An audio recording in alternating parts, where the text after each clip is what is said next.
Go back to have a look at how we do a credit note to a customer.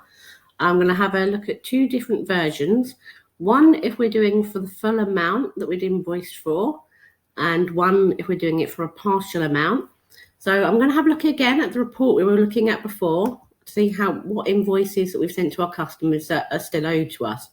So if we go over to reports and we scroll down, and under who owes you can see the open invoices tab. Lots of different ways of looking at the amounts that are owed to us, but that's kind of one of the main ways. So here you can see something I've set up previously.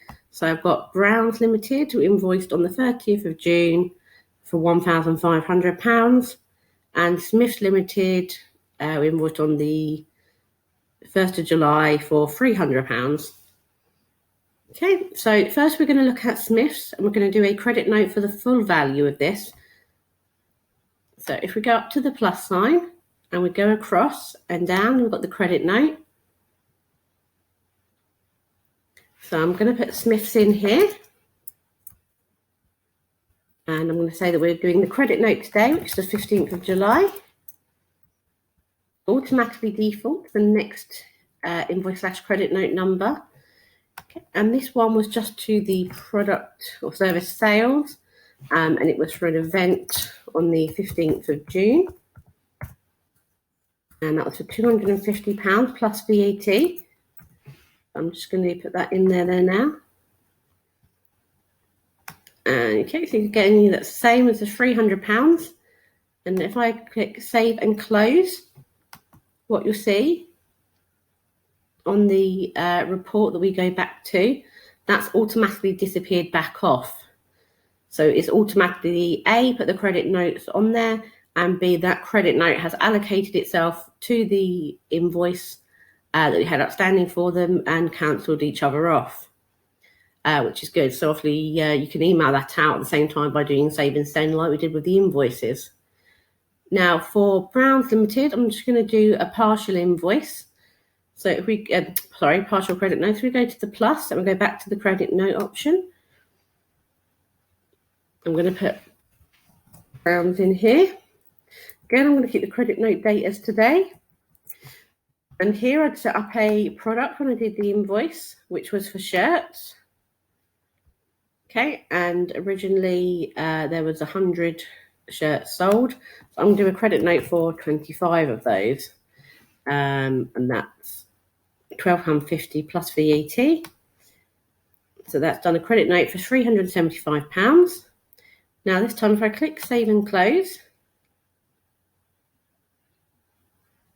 when the report updates, you can see it actually does automatically go onto here as well. And although the invoice is still open, the open balance of the invoice has actually reduced to £1,125 instead of the £1,500. So that means that the credit note that we've just done has automatically been taken off of the invoice. Now there is in the settings, you can have a look at this. So if you go to the settings and account settings up here,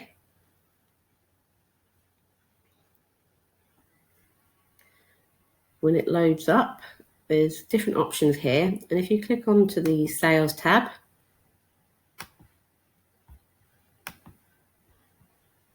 keeps updating,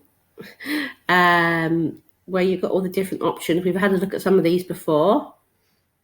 Okay, so we've got the preferred invoice terms, shipping, custom values, where we have things on quantities and pricing, stock. Just keep scrolling down, like progress invoicing, all things like that. That's kind of your custom form there. That's where you've got the deposit. We were looking yesterday about deposits. And you can also click on here under advanced. And if you see here, it says automation, it says automatically apply credits, and that's switched to on. So that actually means that because the credit note was done it automatically done it. So if we take that off, I'll show you what happens when you take that off. If you click on save, now I've come out of this. And we'll do another credit note for Browns.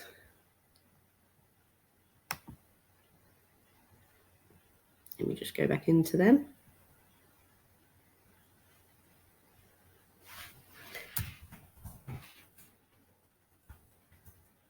Okay, I'm going to do another credit note dated today for the shirts again. And I'm going to say there's 10 shirts we're accrediting on that one. Okay, and this time when you click on save and close, you can see that it hasn't actually automatically applied that credit note. So we can either go in and apply it to that invoice when they make the payment, or instead we can apply it to a future invoice if we want to instead. We don't have to. So if they pay the full amount of 1125, we can apply that credit note then to a different invoice. So it's up to you which way you want to do it. You can either have it automatically applied, which is easier if you're doing things that aren't too complicated, or if you think you might need it, you can take that tick off and you can apply them manually as they make the payment. So let's say they're making the payment of £975 now. If we go into the plus, like we did yesterday, and receive payment,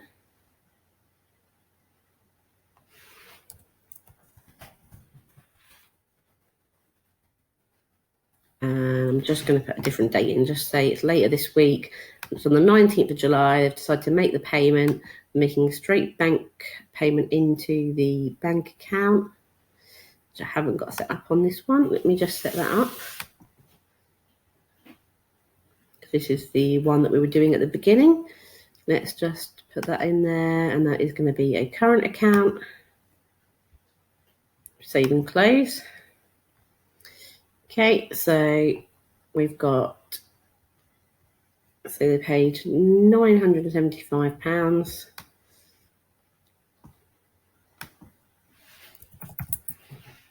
Automatically just put it there, but if we actually put the 1125 there, we can then take the credit note off, and you can see that it's applying the full value of 1125, and it's just taking the 150 off. And then if you click on save and close, then that's disappeared and we've got nothing left outstanding on there. So that's it for now.